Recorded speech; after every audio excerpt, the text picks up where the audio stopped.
العالمين.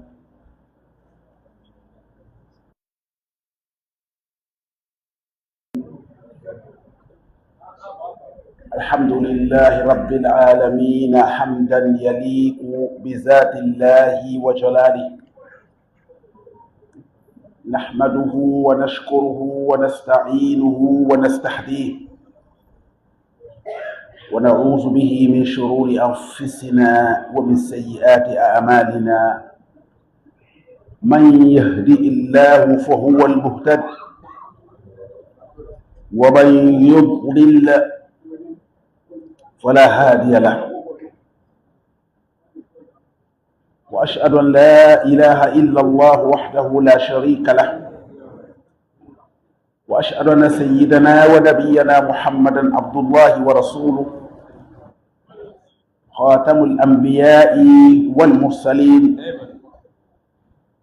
أما بعد، فيا إخوة الإيمان، أحييكم بتحية الإسلام قائلا السلام عليكم ورحمة الله وبركاته. Chers frères en islam, nous commençons par dire Alhamdulillah Rabbil Alamin. Cette phrase-là, rien ne vaut cette phrase. C'est cette phrase-là qui est la porte la plus blindée entre toi et le shaitan.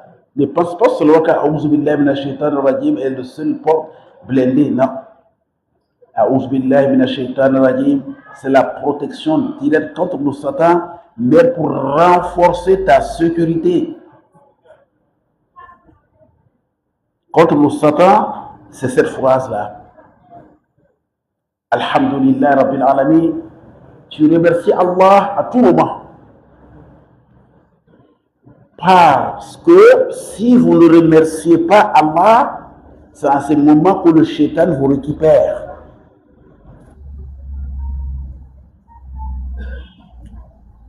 Vous êtes déjà entré dans l'opposition. Comme dans le dunya, il y a les partis d'État, il y a les partis d'opposition. La partie d'opposition d'Allah, c'est le shaitan. Alors quand tu dis Alhamdulillah Rabbil Alamin, chaque fois, tu es dans le parti d'Allah. Mais lorsque tu refuses de remercier Allah, de reconnaître ses bienfaits qu'il t'a fait, alors tu deviens l'opposant direct, et c'est en ce moment que le chef des files des opposants contre Allah, qui est le shaitan, te récupère. Et quand il te récupère, c'est pour te détruire totalement.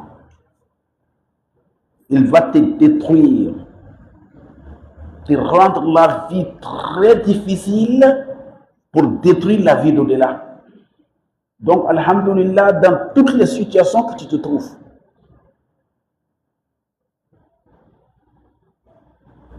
c'est une grande phrase que Dieu nous a donnée.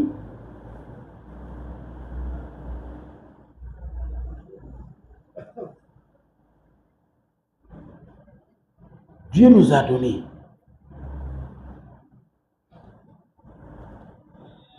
Gloire à Allah, le Seigneur des mondes. Quand tu dis Alhamdulillah, tu l'as remercié infiniment.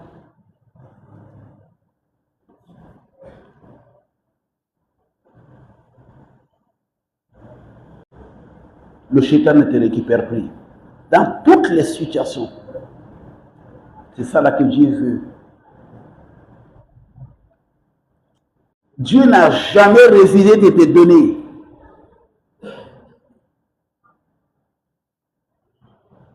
Peut-être depuis un mois, 2 mois, je suis en train de demander à Allah de me donner 10 millions, 20 millions et je ne l'ai pas eu. Non, il t'a donné. Il n'a jamais refusé de te donner. Tu demandes 10 millions, il t'a donné. Tu demandes 30 millions, il t'a donné.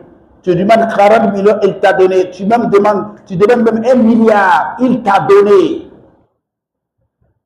Mais toi, tu penses que le don d'Allah, c'est les billets de banque, là, tu vas au guichet, on te donne, tu as le chèque, tu as le contrat. Ce n'est pas ça seulement le don.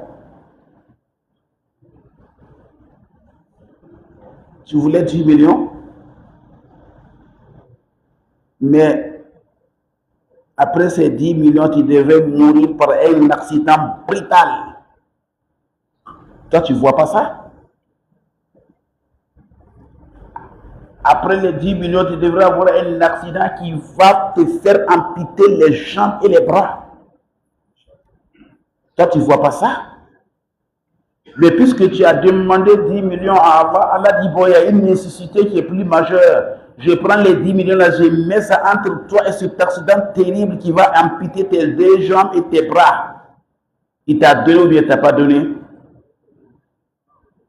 Il n'a jamais refusé. Son don est un don. Son refus aussi est un don. Si le musulman comprend ça, il sera tranquille.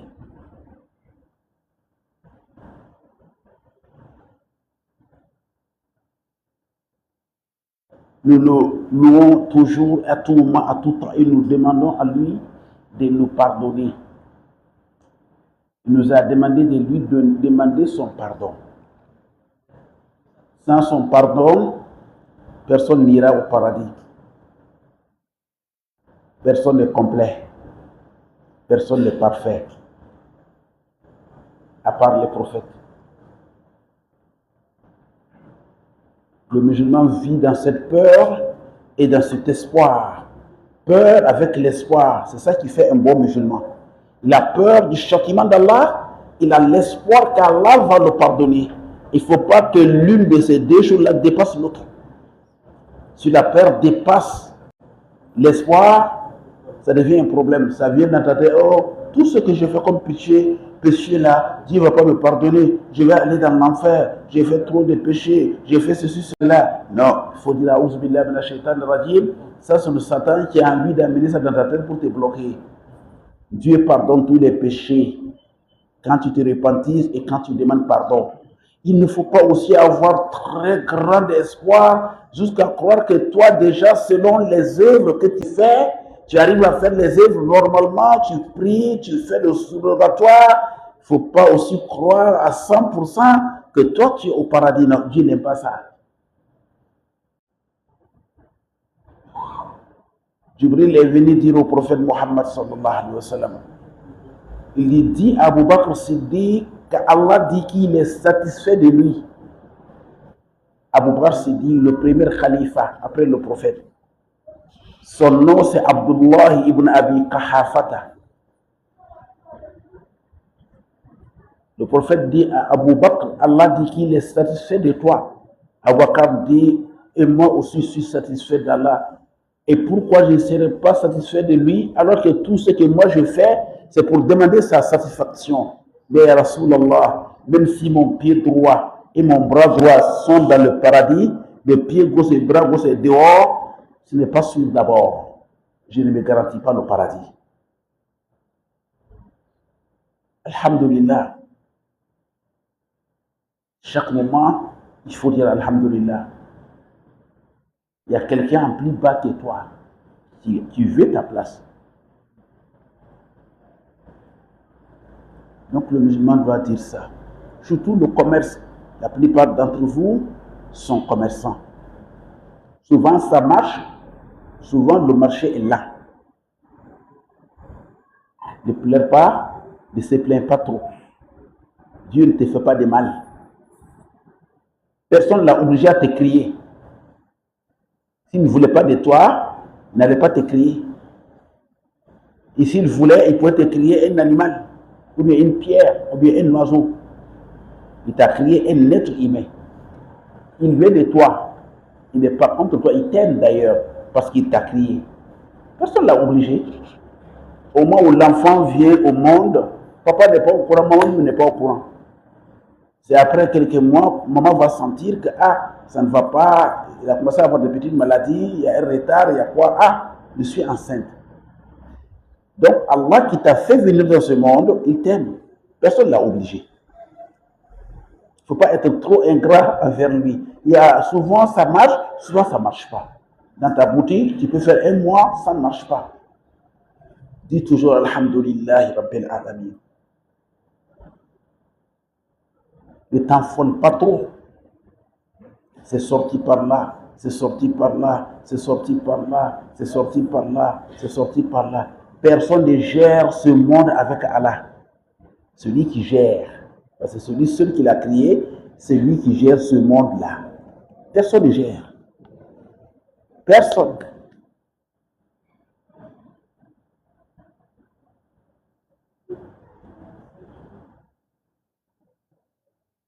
Louange à Allah, le Seigneur des mondes, qu'il pardonne nos péchés, qu'il fasse de nous des musulmans sincères et pieux, qu'il pardonne nos morts, qu'il nous garde aussi sur la voie de l'islam jusqu'à ce que la mort nous trouve là-dessus, qu'il nous protège contre les tentations de dunya et les shaytans de dunya.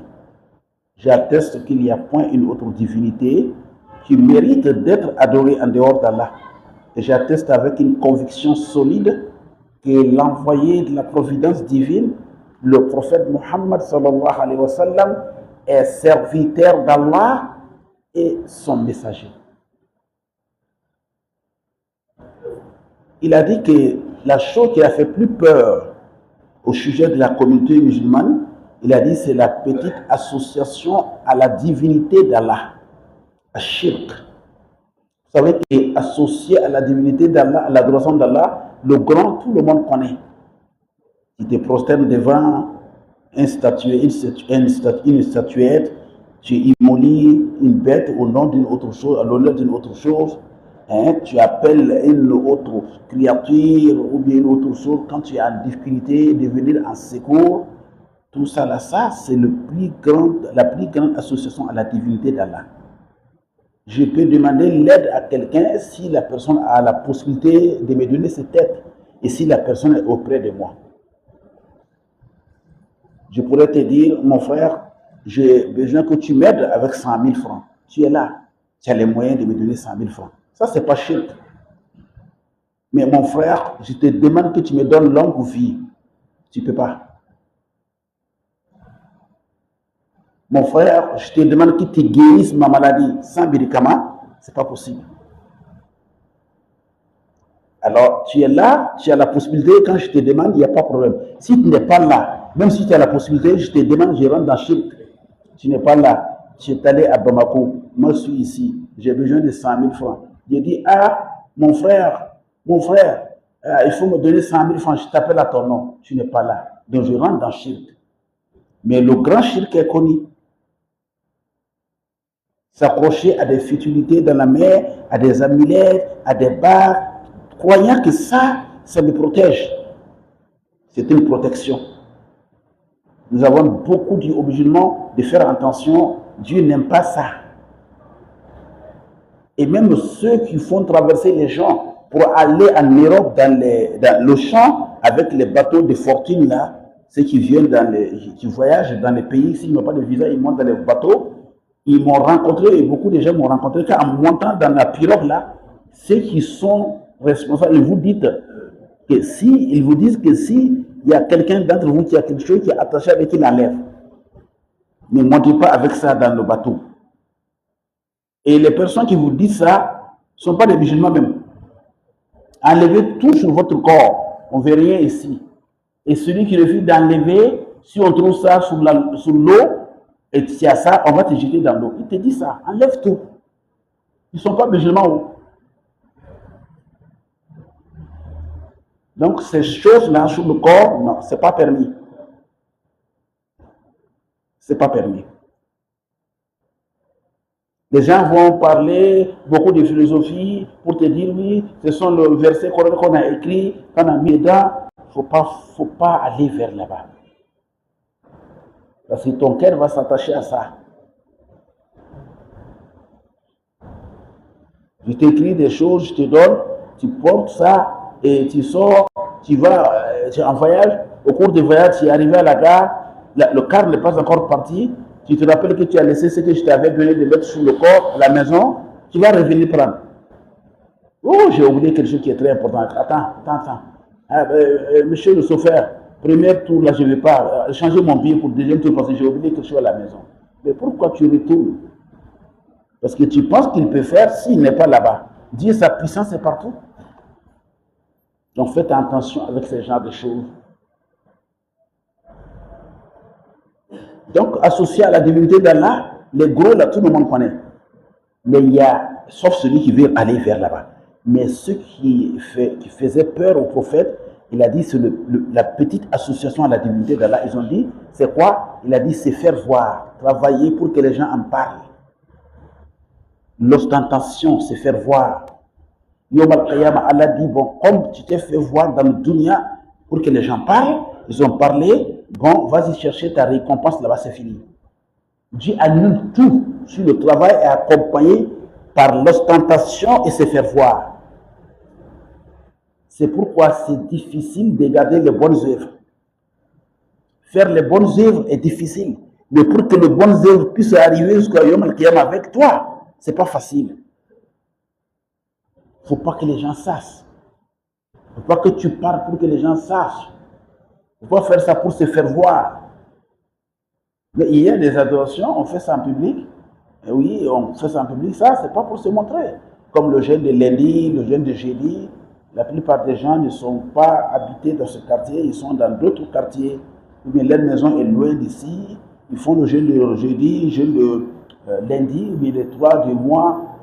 Si bon, l'heure de la rupture arrive, ils arrivent à la rupture et font la rupture collective ici dans la mosquée. Ça, c'est la nécessité. Ce n'est pas se faire voir, mais parce que les gens sont loin de leur maison. Ça, ce n'est pas se faire voir. Ça, c'est la nécessité qui fait ça.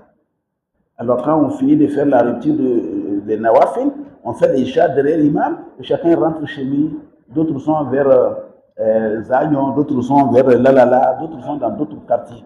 D'autres sont loin de la mosquée. Ça, ce n'est pas une ostentation. C'est que, vous me comprenez bien, faire quelque chose pour que les gens parlent. Ça détruit. Et c'est cette ostentation-là qui a bloqué tout. Surtout au niveau des savants. Aujourd'hui, les savants d'aujourd'hui, ceux qui ont appris, vous ne voyez pas, ils ne sont pas d'accord. Un sujet qui est là, on peut trouver la solution totale tout de suite. Mais tu vas trouver que la polémique s'élève. Parce que chacun veut se faire voir. Je suis connaisseur. Non. Tu n'es pas connaisseur. Tout le monde est un élève. Tu apprends avec le grand, tu apprends avec le petit. On n'arrivera jamais à la fin des connaissances.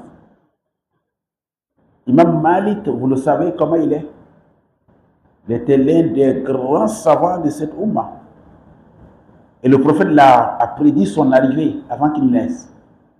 Il dit, les gens vont voyager beaucoup. Les gens risquent de voyager beaucoup. Ils ne vont pas trouver un connaisseur comme le connaisseur de Madina. C'est Imam Malik. Bun Anas. Il était très, très, très savant et très, très attaché. Et il respectait, il aimait trop le prophète. Il faisait beaucoup de précautions. Il n'a jamais marché avec Saucire dans la cité de Médine. Il dit que le prophète est enterré, lui il ne peut pas marcher avec Saucire dans la cité de Médine. Il marchait avec pieds nus. Si vous partez à Médine, vous allez voir les pèlerins, il y a certains pèlerins qui viennent de l'Asie, là, Afghanistan, d'autres pays là. La plupart marchent avec les pieds nus. Vous n'avez pas vu ça? Il vit avec les marches. Ils sont en train d'imiter Imam Malik parce que lui, il ne marchait pas avec souci dans la cité de Médine, mais ce n'est pas obligatoire. C'est sa manière de faire. Sinon, les Sahaba marchaient avec souci, mais lui aussi, il a vu que ça, c'est une manière de respecter qu'il a choisi pour lui. Mais il n'a pas dit que c'est wajib qu'on marche avec pieds nus, non? Mais il faisait ça. Un jour, il est venu dans la mosquée, Surat al-Asr. Après Surat al-Asr, chez Imam Malik, il n'y a pas de nafila. Même si tu viens de la mosquée, tu t'assois automatiquement. Tu ne salis pas la mosquée. Dans le Malikiya. Et vous savez que le Mali, le Burkina, le Niger, la Côte d'Ivoire, la Mauritanie, tous ces pays-là sont des Malikiya. Je pourrais dire même la Mauritanie est la capitale même des Malikiya. Nous sommes tous des mazhab Imam Malik en Afrique de l'Ouest. Et voilà le problème qui est là aujourd'hui en Afrique de l'Ouest, c'est ça. D'autres sont allés apprendre, mais ils n'ont pas appris la mazhab d'Imam Malik. Ils ont appris d'autres mazhab. Ils viennent en Afrique, ils voient au Mali, ou bien en Côte d'Ivoire, ou bien au Mali, au Niger, quelqu'un a fait quelque chose, il a dit non, non, tu as fait un grand bid'a, tu devrais faire comme ça. Il ne sait pas que ça c'est Malikiya ici. C'est ça le problème. Quand nous sommes allés en Égypte, en 79, pour apprendre la théologie musulmane, quand l'ère de fiqh arrive, la jurisprudence musulmane, il y a quelqu'un qui s'arrête au cours de l'école, il dit, ceux qui viennent d'un pays d'Imam Malik, classe numéro 1. Ceux qui viennent d'un pays d'Imam Shafi'i, classe numéro 3. 2. Ceux qui viennent d'un pays où il y a Imam Ahmad ibn Hanbal, ça c'est classe numéro 4. Ceux qui viennent des pays où il y a Imam Abu Hanifa, chacun, on nous dirige vers nos classes. C'est comme ça en Égypte. Nous sommes des Malikiya. Moi, j'apprenais le fait que le Maliki, parce que je suis de Burkina, mes frères maliens, mes frères sénégalais, je me rappelle, la plupart sont aujourd'hui au pays. Nous partons directement avec des Arabes qui sont Malikiens. Et regardez l'Égypte, la plupart des Égyptiens sont Shafi'iyya.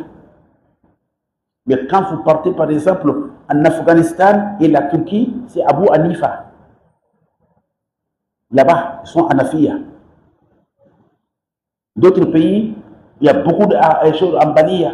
L'Arabie Saoudite, beaucoup d'Ambaliya. Donc, quand les gens ne font pas différence entre ces mazahibs, c'est ça qui est le problème en Afrique. Et c'est ça qui est le problème avec nos jeunes prêcheurs. Au pays, au Mali, on a eu des grands professeurs qui étaient au niveau même des Arabes, plus que les Arabes même. Dans les mêmes filles que le Mali, plus que certains Arabes, pas plus que les Arabes, hein, plus que certains Arabes. Dans les filles que le Malikiya. En Mauritanie, tout ce pays-là, c'est les Malikiya. Quand tu viens par exemple dans un pays comme le Mali, tu es dans la mosquée, tu es rentré, tu as fait les 2 rakats, tu as salué, mosquée, après Salat al-Asr, tu étais assis. Si quelle personne vient, il vient totalement et s'assoit, toi tu vas lui dire, lève-toi pour prier, il faut faire tailler le mosquée. Si le refus, oh, ouais, c'est des gens de bid'a. Tu n'as pas compris. Ce sont des mazahib là qui gèrent. Personne ne peut effacer ces mazahib là. Et c'est pourquoi il faut être très très sage.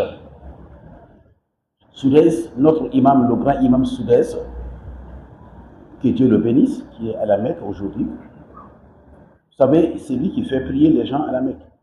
Avec sa belle voix, sa belle lecture. Tout le monde connaît Soudès. Il est allé dans un pays là, je pense que c'est l'Indonésie, si ma mémoire est bonne. Là-bas, et il prononce Bismillah Rahman Rahim en haute voix avant de lire Al-Fatiha.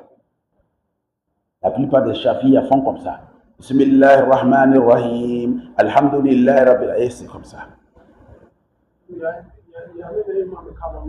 Elle fait ça. Voilà. Il suit Madame Shafi'ia. Donc, il est arrivé là-bas, comme il sait que là-bas, M. Soudès, il lit en bas. Alhamdulillah. Mais quand il a vu que le pays, là, c'est chose ça que les gens font, ils ont fait les caméras, il a dit Allahu Akbar, il a dit ça en haute voix. C'est ça l'islam. Pour éviter la polémique inutile. Il y a des polémiques qu'on fait là, ça ne vaut même pas la peine. Bon, je suis avec Imam Malik. Imam Malik vient de Salat al-Asr dans la mosquée. Il veut s'asseoir, parce que dans son mazhab, après l'Asr, on ne fait pas tahiyat al-masjid. Un enfant de 7 ans, il dit, mais vieux, il faut saluer la mosquée avant de t'asseoir. Il s'est levé, il a fait les 2 raka'ah. Il a salué, et puis il s'est assis. Quand il est sorti, les vieillards ont dit, mais imam, ta mazhab là, ton école, on ne fait pas 2 raka'ah après Salat al-Asr, mais tu l'as fait pourquoi? Il a dit, voilà, c'est vrai, c'est ça qui est dans l'école, mais j'ai eu peur quand l'enfant a dit, lève-toi, tu vas prier. J'ai eu peur. Il y a un verset qui dit, Allah parle de ceux qui ont des problèmes de Al-Qiyamah. Parmi les causes qui les ont mis dans les problèmes, ce sont des gens, quand on leur dit de prier, ils ne prient pas. Donc ce verset est venu dans ma tête tout de suite. Comme le petit m'a dit, prie, je me suis levé, j'ai fait la prière. Ce n'est pas un péché. Si tu es dans le Malikiya, même si tu arrives, tu salues la mosquée, ce n'est pas un péché. Ces petits contours-là, ils nous fatiguent beaucoup en Afrique. Souvent, tu trouves des palabres dans la mosquée, tu ne peux même pas résoudre. Ils ne savent pas la différence entre les mazahib. Ils ne savent pas. Les gens ne savent pas. Oh, mais lui là, il est venu nous créer des problèmes. Lui, c'est un bida. Lui, c'est quelqu'un. Lui, il n'aime pas la sunna. Ils vont te traiter de tous les noms. Tu es obligé de te taire. Parce que vous n'allez pas vous comprendre. Je vais discuter avec toi sur le Mali. Tu dis que tu connais le Mali plus que moi. Je dis, moi, je connais le Mali plus que toi. Tu dis que moi, tu connais le Mali plus que moi. Je dis, bon, si c'est comme ça, bon, la capitale du Mali, c'est quoi? Tu dis, moi, je connais la capitale du Mali. La capitale du Mali, c'est Istanbul. Est-ce que moi, je dois discuter encore avec toi? Parce que toi, tu as quitté même le continent africain. Tu es allé dire le nom de capitale de quoi la même. Tu ne sais pas, Turquie, je ne sais pas. Je ne dois pas discuter avec toi. Il y a beaucoup de débats comme ça dans la mosquée, nous on évite parce que ce n'est plus l'appel, la personne n'a pas les données et ça devient un grand fitna. Donc, c'est cette ostension-là qui nous fatigue, surtout nous autres qui avons appris un peu. Puisque nous n'avons pas appris tout, on a appris un peu. Tout le monde est élève. Pour se faire voir, ça nous fatigue. Si l'autre a raison, tu te poses. Tu te dis que non, ici, l'imam qui a fait erreur, il dit non, je ne suis pas d'accord, il m'avait cherché. Non, c'est pas ça. L'erreur est l'erreur. L'erreur est l'erreur. Donc, quand tu fais quelque chose à cause d'Allah, tu ne te fatigues pas. Simple. Et c'est ça qui est le plus grand problème dans l'adoration. Adorer à cause d'Allah. Et c'est ça qui reste.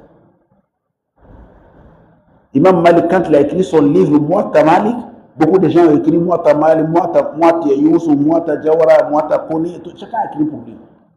Le gouverneur a dit que non, le chef de l'islam a dit que non, je vais annuler tous les autres livres parce qu'ils ont copié ton nom, le nom de ton livre. Il a dit non, laisse. Celui qui a fait ça pour d'Allah, c'est pour lui là qui va rester.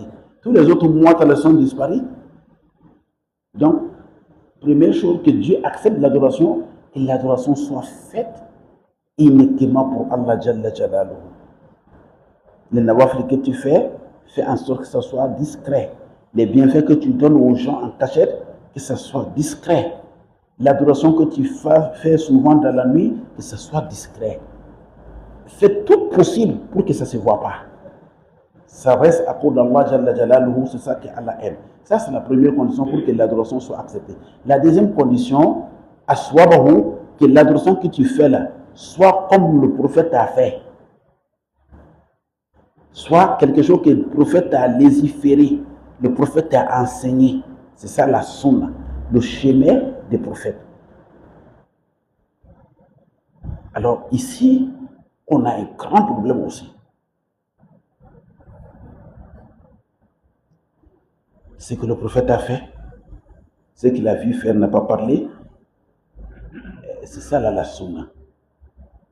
Ce qu'il a dit de faire. Et il faut suivre les savants pour connaître. Sinon, vous allez ménager beaucoup de choses. Vous allez ménager beaucoup de choses et vous allez faire des petites guerres pour rien. On est demandé à suivre les enseignements des prophètes. Ce qu'il a enseigné là, on doit suivre ça textuellement. Et ça restera jusqu'à la fin du monde. Rien ne pourra toucher aux enseignements que le prophète a fait. A dit, les hadiths, ils sont là. Le plus meilleur des livres d'hadith, c'est le Bukhari. Après le Coran, c'est Bukhari. Vous savez pourquoi? Il y a des gens qui sont sortis maintenant pour attaquer Bukhari, ce sont les ennemis de l'islam. Oh, c'est un être humain, il va faire erreur, il peut faire erreur, oui. Il est un être humain, mais le système qu'il a mis là, pour que l'hadith soit accepté là, il n'y a pas erreur dedans. Il ne peut pas faire erreur dans ça. Dans sa vie de l'être humain, il peut faire erreur. Mais le système qu'il a fait pour que l'hadith soit accepté, il ne peut pas faire erreur. Parce que les conditions qu'il a mis là est très difficile. Diallo a dit que lui a entendu ça avec Jawara. Jawara a dit qu'il a entendu ça avec Bari. Badi a dit qu'il a entendu ça avec Djibo. Djibo a dit qu'il a entendu ça avec l'autre frère. Bukhari dit il faut que nous tous, on se voit, on se parle, on se salit, avant qu'il accepte que la parole là, elle vient des prophètes. Mais Muslim n'est pas comme ça. Vous voyez, la condition est draconienne. Moi, je dois connaître l'imam, mon frère, lui, il doit connaître Diallo et Diawara, Diawara doit connaître Diallo, Diallo doit connaître Traoré. Il faut que nous tous, on se connaisse, on se salit. Il a mis un système très solide pour que l'hadith soit accepté par le Bukhari. Et qu'Allah ait pitié de lui, qu'Allah lui accorde le paradis. Il a beaucoup fait. Il était trop restreint, c'est-à-dire les conditions sont trop dures pour qu'il accepte un hadith. Même il est allé un jour pour demander l'hadith des prophètes chez un monsieur qui est vieux, qui connaît beaucoup l'hadith des prophètes. Il a dit, je suis venu pour écrire l'hadith des prophètes. Il a dit, bon, attends, je connais, je vais te dire, assois-toi. Imam Bukhari s'est assis, le monsieur là, il a pris une hachette qui est vide. Il veut arrêter son mouton, prendre le bélier, il veut prendre son mouton, il a fait comme ça. Il n'y a rien dans l'hachette. Et le mouton pensait qu'il y a quelque chose. Au village, on faisait ça. Le mouton est venu vite pour manger dedans. Il a laissé l'hachette tomber et puis il a pris le mouton pour aller l'attacher. Avant qu'il ne finisse de l'attacher, le mouton, avant qu'il ne finisse d'attacher le mouton, Bukhari a donné d'eau. Il a dit, Imam Bukhari, mais où tu vas? Je vais venir te dire l'hadith. Il a dit, je n'accepte plus ton hadith. Celui qui a eu le courage de flatter un animal, il peut me flatter, me mentir. Je ne veux pas ton hadith. C'est comme ça. Et un jour, il était en voyage. Vous l'avez cherché hadith. Il est dans le bateau. C'est pourquoi quand vous voyagez, faites beaucoup. Ne vous dévoilez pas trop avec les gens. Ne voyez pas un gars comme Oussad Djibo, il a la parole de l'islam, tu confies tout ton secret, non. C'est le voyage, tu ne connais pas qui est qui. Les gens sont, il y a d'autres qui sont faciles, quand ils te connaissent dans le voyage, ils disent tout. C'est pas prudent, hein. Et Bukhari était dans le bateau, il y a un là qui est venu s'asseoir à côté de lui. Il avait l'air d'être un bon musulman, monsieur sérieux. Il a commencé à parler des belles paroles avec Bukhari. Dans la causerie, la parole est sortie dans la bouche de Bukhari. Ah, moi, j'ai 3000 dinars, mais j'ai oublié la somme comme ça. Hein? À l'Azhar. Hein? Allez comme ça là.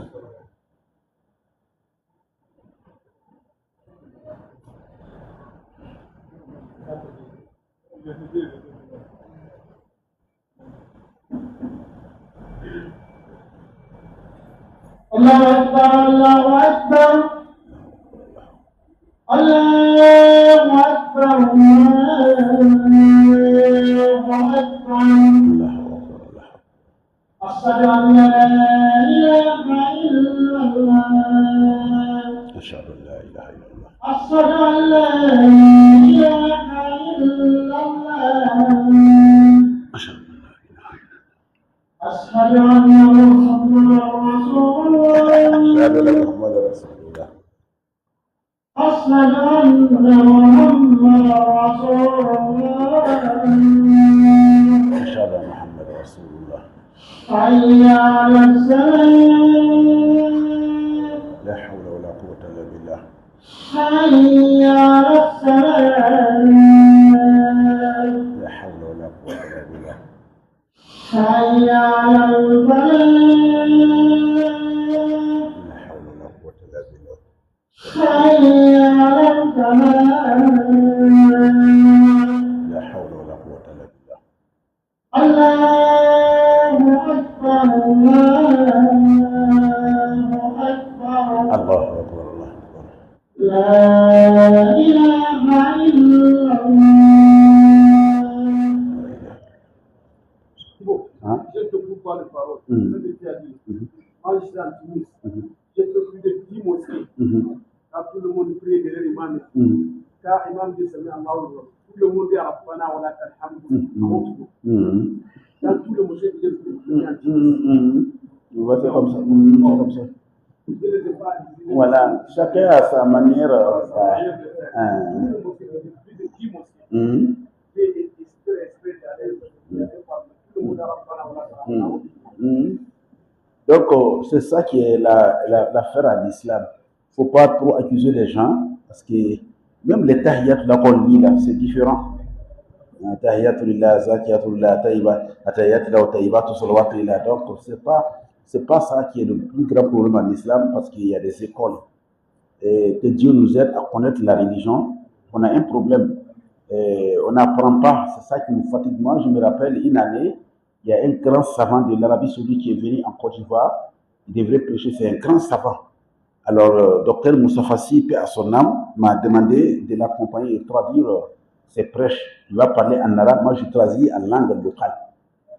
Wallah, Yawara, on est allé dans une mosquée, on était assis, le muezzin est venu faire Al-Azan le Maghrib, il a fini, le grand savant me demande, il a fait Azan dans quelle langue? Il dit, mais c'est dans ta langue.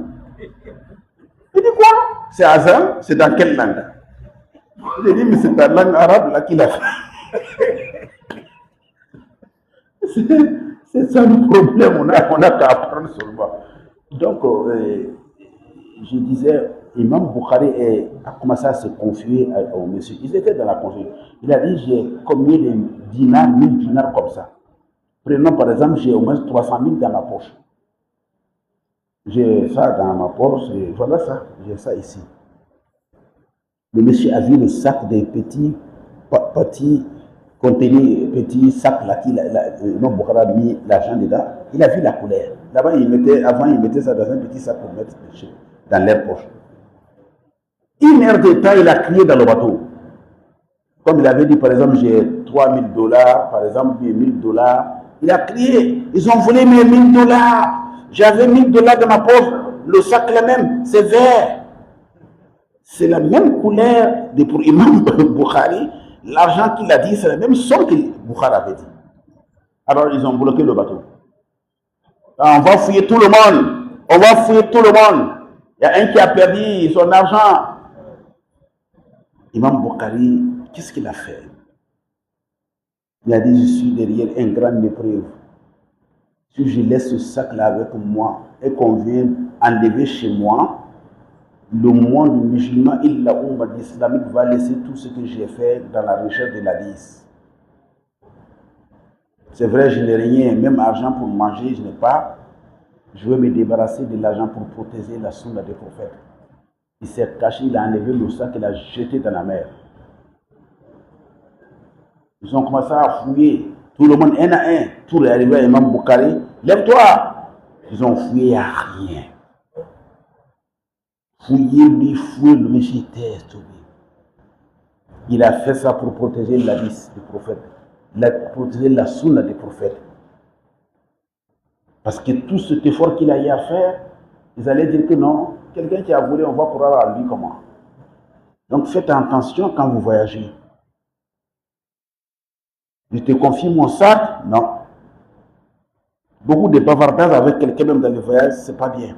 Le monde est compliqué aujourd'hui. Le monde est compliqué. Je me rappelle de ces grands fonctionnaires internationaux maliens qui devraient aller en Europe, à l'aéroport. Les Maliens sont ouverts. Dès l'instant que tu parles, oh, le monsieur lui dit, bon, arrivé déjà, ils sont descendus dans l'avion, il donne le sac au fonctionnaire, il m'a manqué été minimé foro, il a donné ça, il dit, prends ça, je vais à la toilette, je viens. Le fonctionnaire l'a pris, lui, il a disparu. Le fonctionnaire est arrivé devant le guichet de la police, mais il avait le passeport de... C'est pas passeport diplomatique, il a un passeport de fonction. On ne fout pas le passeport qui est fonction. Ça, c'est le petit frère du passeport diplomatique. Quand il a montré le passeport de fonction seulement, il a dit, bon, c'est passé, vous savez là. Quand il est sorti maintenant, le monsieur en question est venu, il a dit, ah, ça qui dit ça, ah, il y a ça qui dit. C'est maman qui s'est rappelé. Donc il y avait quelque chose qui... Il a pris ça comme ça vite. Il voulait partir. Il a dit, na kanata de... Il dit, donc on a là un bon. mais il est à la tognona. Tu veux me mettre dans le problème, mais Dieu m'a sauvé. Mais je te laisse avec ce Dieu-là. Donc le voyage fait beaucoup d'attention. Imam Bukhara a jeté. Donc c'est la sunna qui a été écrite. C'est pas Bukhari qui a écrit la sunna, non. Il cherchait les hadiths pour les mettre ensemble. C'est pas Bukhari qui a écrit. L'hadith était là, il cherchait. Voilà. Pour qu'il accepte que ton hadith là, ça vient du prophète, il faut que celui qui a dit, il a entendu, l'autre l'a entendu de l'autre, l'autre l'a entendu de l'autre, jusqu'au prophète, que ces gens-là se connaissent et s'allient, ils vivent ensemble, se connaissent. Sinon, on n'accepte pas. Donc, l'hadith de Bukhari est intact. Donc, il faut, quand tu veux faire l'adoration, il faut que ça soit selon ce que le prophète a prêché. Et les savants vont vous dire ça. Il faut prier comme le prophète a dit de prier, faire le jeûne comme le prophète a dit de faire, le pèlerinage, voilà. Les savants vous disent ça toujours. Mais quand on te dit que non, on ne fait pas comme ça, le prophète n'a pas fait comme ça, il ne faut pas te fâcher. Parce que si tu fais, et ce n'est pas comme pour le prophète là, Dieu ne va pas accepter. Parce que la sunna, il y a au moins 4 piliers. D'abord, le temps, le lieu, le nombre, le comment. Je prends le temps. Nous, on a fini de faire Salat Maghrib, on va prier Salat al-Isha. Si on finit de faire Salat al-Isha, on ne peut pas faire Salat al-Subh. Si on fait, Dieu ne va pas accepter. Parce que le prophète n'a pas fait à ce temps-là. Vous voyez? Donc maintenant, nous sommes dans le mois de Rabiul Awwal. On ne va pas dire, ah, comme il fait un peu froid maintenant, on va faire le jeûne de Ramadan, parce que le Ramadan prochain, ça va tomber avec la chaleur. On ne peut pas. Il faut que le temps corresponde au temps des prophètes. Il faut que le lieu aussi corresponde au lieu des prophètes. Si tu prends tes bagages pour aller quelque part en Afrique ou bien en Asie pour faire le pèlerinage, ce n'est pas pèlerinage. Le pèlerinage, c'est à la Mecque. Le pèlerinage, là, c'est à la Mecque. Moi, j'ai fait le premier pèlerinage en 82. Je ne suis même pas arrivé à Médine. Parce que le pèlerinage, c'est fait à la Mecque. Et c'est parce que j'ai appris un peu. Sinon, si un papa vient à la Mecque, tu dis, bon, tu vas faire le pèlerinage, il ne va pas me dire, il ne va pas accepter. C'est comme ça ils vont dire que son pèlerinage n'est pas bien, il n'a même pas été à Madine. Oui, Madina, tu peux aller faire les prières. Mais le pèlerinage, c'est à la Mecque. Moi, j'ai fait mon premier pèlerinage en 82, mais je suis resté à la Mecque, je ne suis pas allé à Médine. Donc, quand tu quittes, quand tu arrives pour faire le pèlerinage, vas-y à la Médine. D'ailleurs, vous descendez même à Médine, vous faites la prière de la mosquée des prophètes, vous prenez beaucoup de récompenses et vous venez faire le pèlerinage à la Mecque. Donc, quand quelqu'un dit qu'il va faire le pèlerinage quelque part, sur cette terre, ce n'est pas pèlerinage. Il faut que ce soit à la Mecque. Parce que le prophète a fait à la Mecque. Donc, il faut que le lieu d'adoration là, soit là où le prophète a choisi. Sinon, ça ne peut pas être l'adoration. Il faut aussi que le nombre là soit comme le nombre des prophètes. Al-Maghrib, c'était 3 rakas, on a fait. Al-Isha, on va faire 4. Il ne faut pas dire que moi j'aime trop la prière, je vais faire 8. Non. Il faut que le nombre soit le même. Maintenant, il faut que le comment il faisait, soit comme le prophète même a fait. Dans ça, là, les connaisseurs vont vous expliquer. Ceux qui ont vu le prophète prier, ils ont vu le prophète prier, et tout est écrit. Il y a des choses qu'il a fait et c'est obligatoire. Il y a des choses dans la prière qui ne sont pas obligatoires. Les savants vont vous parler. Donc la sunna, c'est ça. Tout ce que tu fais, il faut à ce que le prophète a dit ça. Nous, on a vu, quand nous étions petits, des gens qui faisaient 3 mois de carême successivement dans nos villages. Peut-être d'ailleurs, on a entendu ça. Ils font 3 mois successivement. Ils ne coupent pas jusqu'à Ramadan. Ouais, le prophète n'a pas fait 1 mois complet dans le jeûne si ce n'est pas Ramadan. Mais. Tu dis quoi? J'ai dit, voilà. J'ai dit.